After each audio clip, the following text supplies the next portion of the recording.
Je m'appelle François-Xavier Hanin, je suis spécialiste en médecine nucléaire. Médecin spécialiste en médecine nucléaire, tout le monde ne sait pas exactement ce que c'est, alors qu'un cardiologue, un neurologue ou un gastro-entérologue, tout le monde sait immédiatement quel type de métier c'est.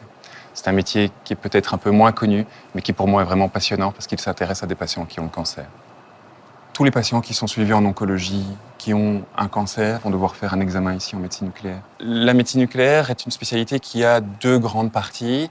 La partie la plus importante, effectivement, c'est la partie diagnostic. Et il y a une plus petite partie, qui est tout aussi importante, mais qui s'occupe de thérapie.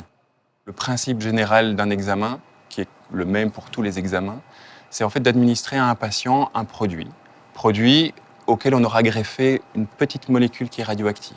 Pourquoi ? Simplement parce que le signal que va envoyer ce petit produit pourra nous permettre de le suivre en dehors du patient. Une caméra, comme celle que j'ai derrière moi, va pouvoir enregistrer ce signal et suivre la manière dont cette molécule se distribue à travers le corps du patient.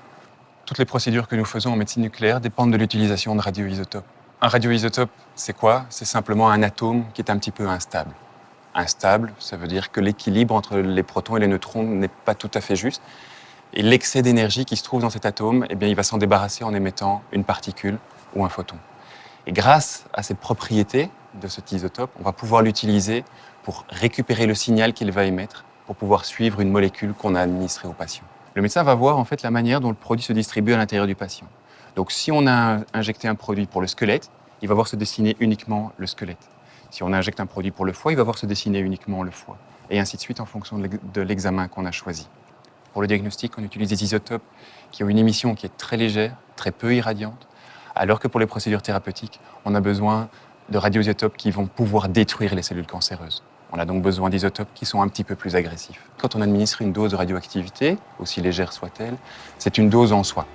Mais ce qu'il faut garder à l'esprit, c'est que c'est une dose qui est minime et dont le risque est largement inférieur au bénéfice qui est apporté par les informations données par l'examen.